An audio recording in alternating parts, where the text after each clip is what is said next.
A fiery horse with the speed of light, a cloud of dust, and a hearty hi-yo, Silver, the Lone Ranger.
With his faithful Indian companion Tonto, the daring and resourceful masked rider of the plains led the fight for law and order in the early western United States.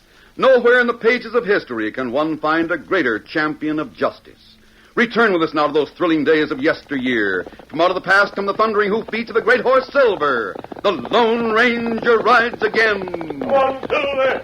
Let's go, big fellow! I'll Silver! Boy!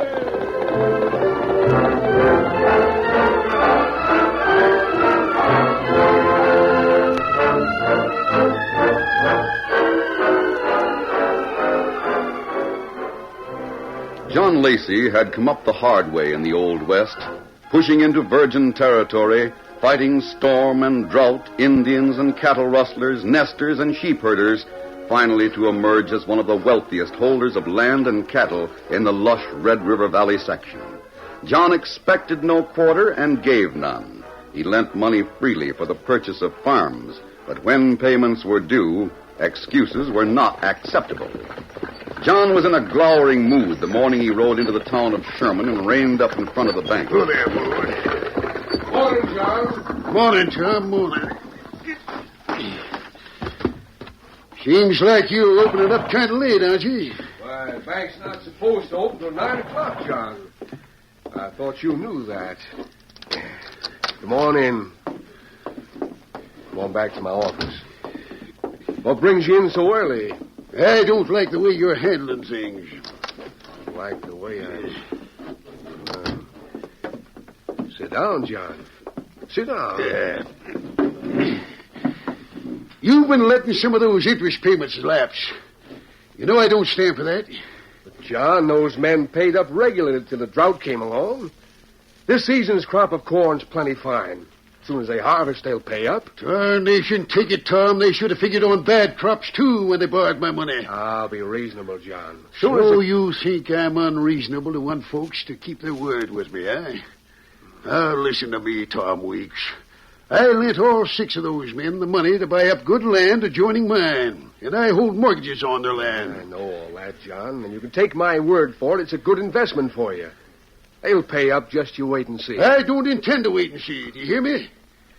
Last year, I lost thousands of acres of corn because of the drought, compared to their few hundred acres. Sure. But those farmer neighbors of yours have to depend on that corn crop for their livelihood. You have cattle and other interests, John. Remember that. Why should I remember it? Didn't I fight to get what I have? Did you ever know me to welch on a payment? Did you? Answer me that, Tom Weeks. But you're 1 out of 100, John. You have a knack for making things turn out your way. Everybody can't be like that. We're carrying plenty of borrowers right now.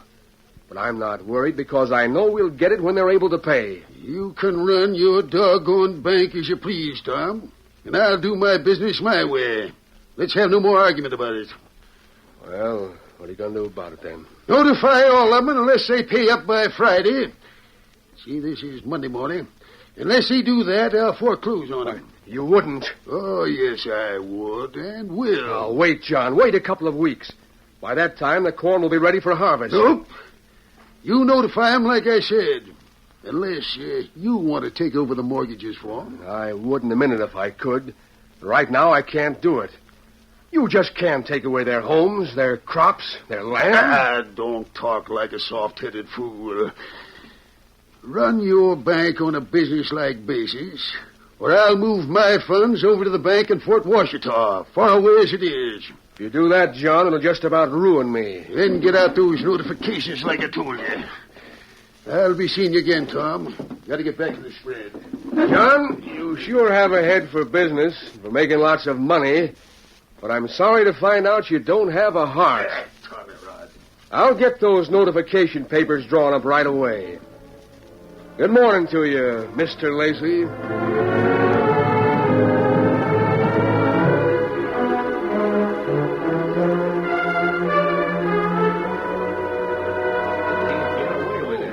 The following afternoon, several worried and angry farmers were gathered in the sheriff's office. Is this on the level, Sheriff? We have some riots, haven't we? Our corn will be ripe in a couple of weeks. We're not going to let Lacey get away with this. That's right. Now, men, wait a minute. If you think for 1 minute I got a hankering to carry out these foreclosures, you got another thing coming. But as sheriff, I have to do it as part of my duty. Now, listen. Me and my family will be destitute, Sheriff. I can't start all over again. Let's go out and force Lacey to hold off. That's what we... Now, wait. Sure. Listen to me, all of you. If John Lacey was doing anything the least bit crooked, I'd have nothing to say about what you did. But it's the law. He has the right to foreclose on you if he wants to. Here comes young Ned Nilsson and his wife. Let's find out what they think about it. Howdy, Ned. Hi, Mary. Sheriff, what about this notice? Can Mr. Lacey really do this to us? That's right, Mary. He's got the right. He doesn't have the right to take away food and shelter from my wife and baby. He doesn't have the right to throw us out with nothing to start up with again. You're right, Ned. The law says he has, Ned. Are you going to help him do it, Sheriff? As long as I'm sheriff, son, I'm going to do what the law says is my duty. All right. Maybe as sheriff you have to do things a certain way, but we don't.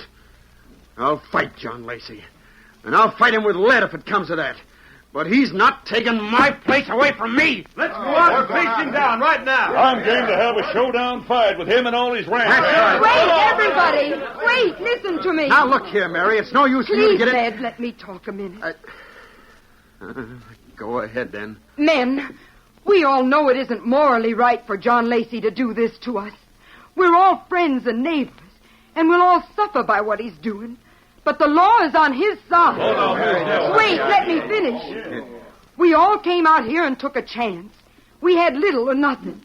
We took a chance when we borrowed from John Lacey. Well, we've lost. But we can start again someplace else if need be. Anything will be better than to have some of you charged with murder. Or perhaps to have some of you killed in a face-down gunfight with Lacey and his men. Mary's right, man. I know how you all feel. Ned and I, well, we worked so hard. And there's our baby. But I won't have Ned, my baby's father, hunted like an outlaw. Or killed in a fight that would do no good. Gee, Mary, Mary said what the wives of all of you would say if they were here. You can't fight the law, boys. Well, as far as I'm concerned, I guess you and Mary win, Sheriff. Yeah, what Mary said got me to thinking. Yeah, me too. Well, let's go home, then, and hope for the best. That's right.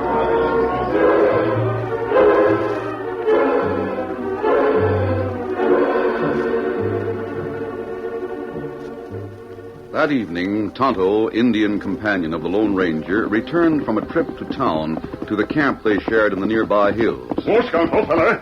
Oh, fella. Oh. Just in time for supper, Tonto. Any news in town?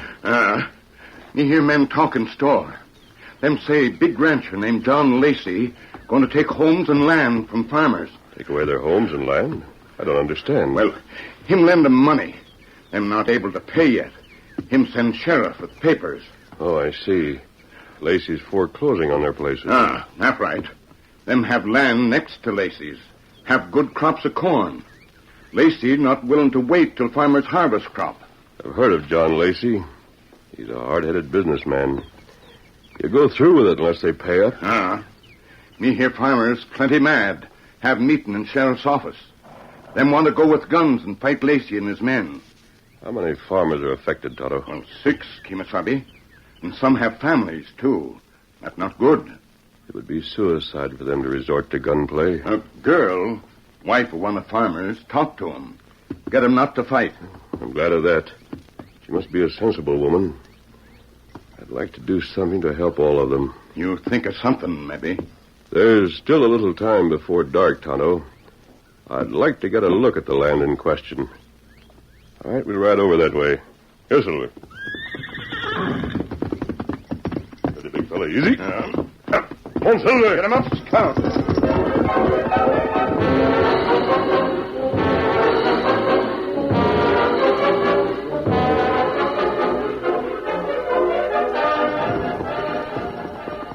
Riding along the Red River Trail past the spread owned by Lacey, the Lone Ranger and Tonto saw thousands of acres of corn growing in the rich, lush valley soil. Lacey have plenty fine corn grown, Kimasabi. Yes. Lacey spent time and money developing a variety of corn. It's better and hardier than other corn grown in the West. Ah. You never see corn stalks look like that.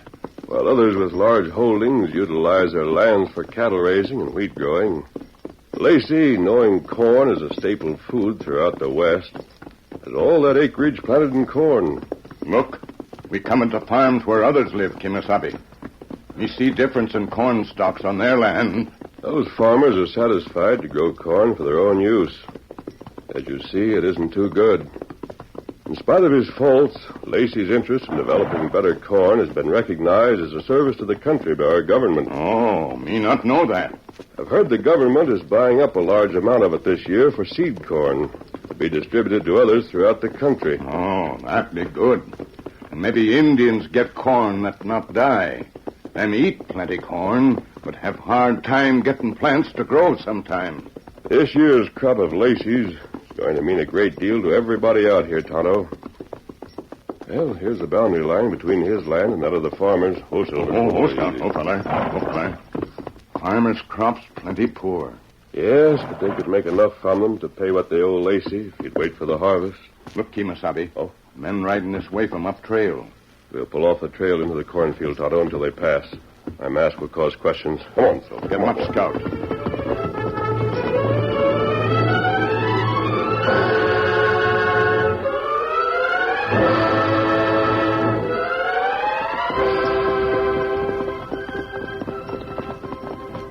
Meantime, the group of riders coming down trail was headed by John Lacey, who had been inspecting his cattle on his range a few miles beyond. Yes, sir. I'm telling you, men, at last we've come through with a fine big crop of that new corn. It's an achievement that'll change things a lot out this way, as I see it. Must have cost a lot of money to develop that new corn, boss. You know darn well it did, Jed. And this is the first crop that's proved it was worth it. It sure does. Say, look ahead. What is it? I don't see anything. See, riding toward our cornfield. Masked man and an Indian. They're up to something. It's a trick of those farmers, that's what. Get up there. Get it. All right, gun him down, man. Throw lead at him.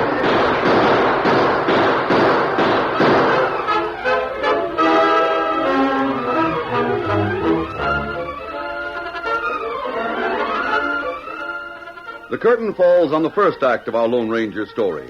Before the next exciting scenes, please permit us to pause for just a few moments.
Now to continue our story. Get him up, Scout. As the Lone Ranger and Tonto turned to ride into the cornfield, they heard the voice of John Lacey shouting, Quick, Tonto. That's John Lacey and some of his ranch hands. Corn stalks will hide us. Look, a high wire fence round cornfield. Too late now to turn back to the trail. We'll have to jump it. Here it comes, Tonto. Watch it. Up, Silver. Up, Scout. Made it. Easy, Silver, easy. Scout, easy, fella. Easy, fella. They stopped on the trail at the spot where we turned in. I saw it with my own eyes. Those horses jumped right over that high wire fence. Oh, Silver. Oh, fella. Oh, fella. They can't see us here, Tonto. That's right. Well, there isn't any of these horses could fear that fence. It's no use of us trying to find them on foot in that corn. Well, put a few men on watch tonight, Judge. I don't want anything to happen to that truck now. We'll patrol the fields, boss. Don't worry. All right, let's get back to the ranch house. Well, Tonto, they're leaving. We'll ride along the fence until we come to an opening. Then we'll go back to camp for the night. Come on, Silver. Get him up, Scout.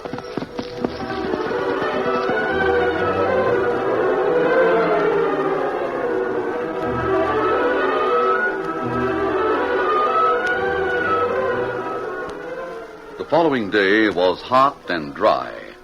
The Lone Ranger and Tonto had left their camp after breakfast and had ridden along another trail that skirted the Lacey spread and its adjoining farms.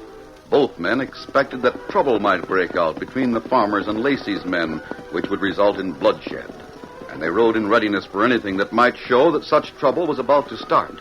I've tried to think of some way, Tonto, that Lacey could be persuaded to hold off on those farmers.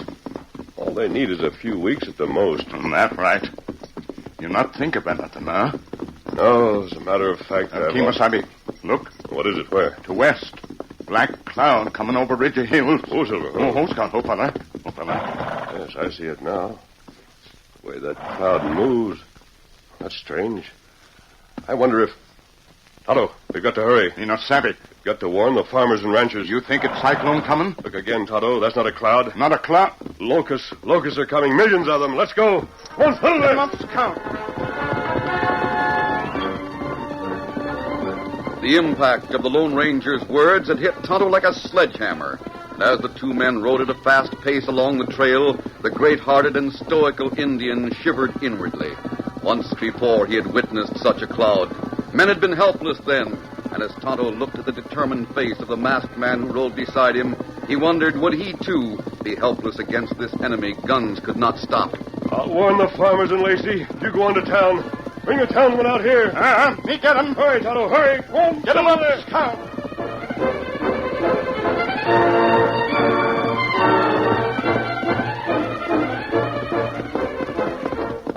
While Tonto rode to town, the Lone Ranger, disregarding the bullets that might come his way because of his mask, raced from farm to farm with the news. Oh, Silver, hold on. Easy. Steady me. Come on.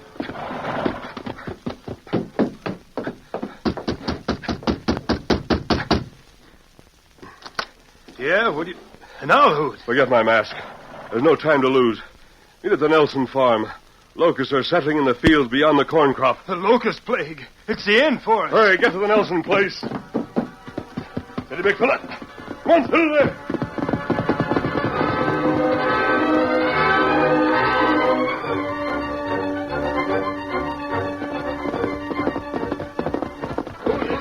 Oh, Silver, Hold it, masked man. You're covered. I'm not an outlaw. I haven't drawn my guns. Now, there's no time to lose. I came to tell you that... why you came, mister. We saw you yesterday. Keep quiet and let me talk. If you want to save Lacey's corn crop, get every available man and go to Nelson's farm at once. So that's it. Nelson and the others... Shut up, you! Hey, look at those guns. He's got the drop on all of us. He sure got nerve. Why, you ornery cuss. Oh, my head. Hey, he checked the floor. Cut him in the head. I'm sorry to have to do that, but you will listen and like it. What's going on here? Who fired that? An outlaw. No, not an outlaw. Your foreman wouldn't listen, Lacey. I think he will now, and so will you. Listen to what? What's the idea? I came to get your help. Help that will save your own crops, perhaps. I don't savvy. Locusts, millions of them, settling in the wheat fields over the hill beyond Nelson's place. A locust plague? Right there, that's the end of my big corn crop. There's no way to stop them. It's ruination for the whole valley. Where's your gumption, Lacey? I thought you were a fighter. By thunder, I'll fight anything that threatens my cornfields anytime. But But locusts, how can a Get your men over to Nelson's place. We'll find a way to stop the locusts. Come on, Silver!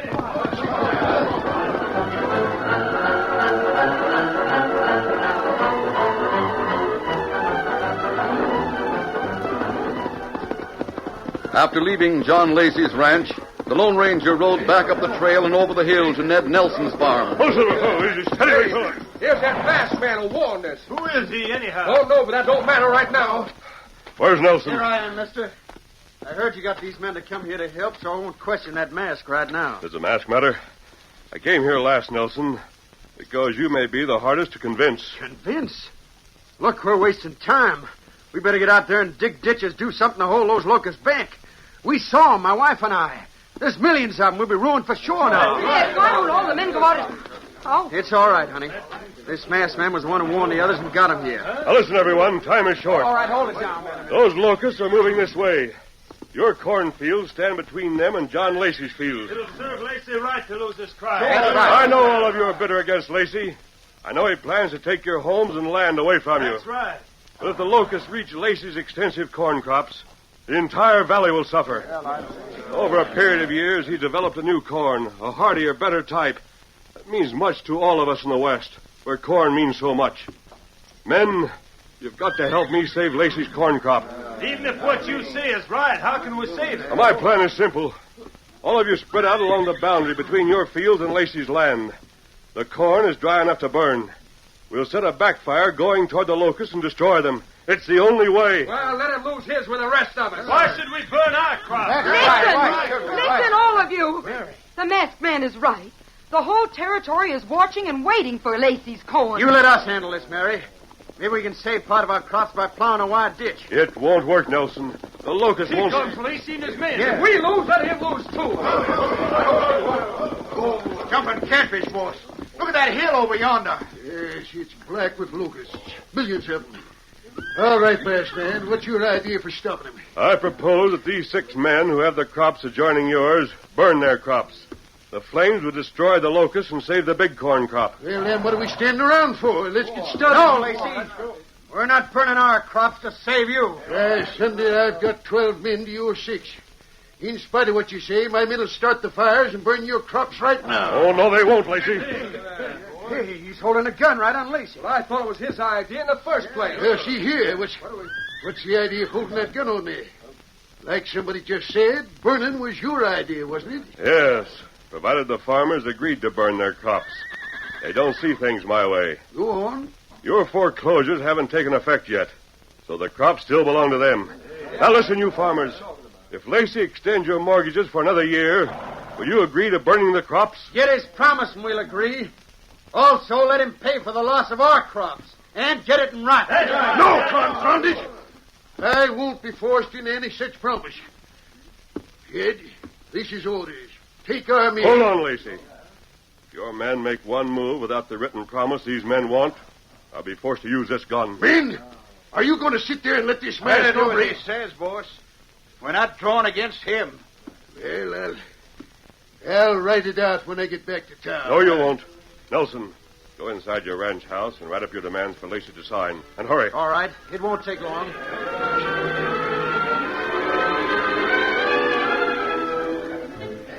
Lacey sat waiting for Ned Nelson to return with the papers to sign. He was sharp and shrewd, and he realized that even though he were forced to make such a deal, it would be for his benefit in the long run by saving his crops. Much as he hated the Lone Ranger's demand, he knew his Red River Valley holdings depended upon stopping the plague. In a short time, Nelson came from the ranch house with the papers and pen and ink. Here you are, Lacey. I brought a pen along, too. You can sit right there on your horse and sign them. This is an outrage. A regular holdup. All right, give them to me. Here you are. Yeah. You got it all in writing. Now do something before those critters get any closer. And let's go. Steady, big fella. All right, man, let's go.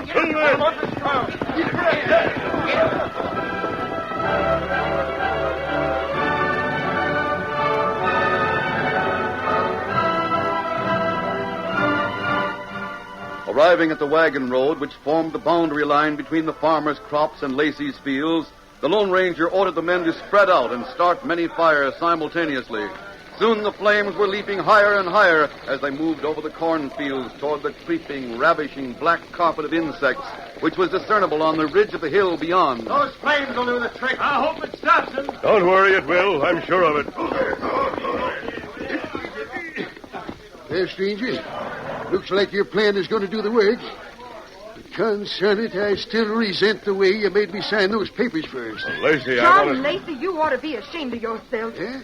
Why couldn't you act like a real man for once? Well, just hold on, Mrs. Nelson.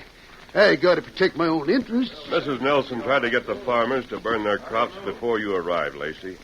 She was willing to lose all she owned. Why was she willing to do that? She realizes what that corn of yours means to the valley and to the whole West. Yes. And if we settlers don't stick together, plagues and savages can wipe us out entirely. If we'd owned our farms, or you'd acted halfway decent about the payments, we'd have agreed to burn our crops to save yours. I'd like to believe that. I do believe it, Lacey. I want my son to grow up to be prosperous, to have land and money, too. But with it all, I want him to have a heart for helping his neighbors. But I guess that's talk you wouldn't understand, John Lacey. Dagnabbit, I haven't had a dressing down since my wife died. I like your spunk, young woman. I'll make out new papers saying those farms are the property of each of you. How's that? I say it's over easy, big fella. I'm sure the locusts are definitely stopped. We leave you men now to talk things over. Not a fellow. Be ready. Adios. Come on, Silver. Goodbye to you. Well, that masked hombre stopped the plague, and he and Mrs. Nelson proved you people are worth having as friends and neighbors. I wonder who he is. The Indian told me he's the Lone Ranger. The Lone Ranger? Well, I'll be darned. He's what I call a real man of the West. He's wonderful. Oh, Silver.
The story you have just heard is a copyrighted feature of the Lone Ranger Incorporated.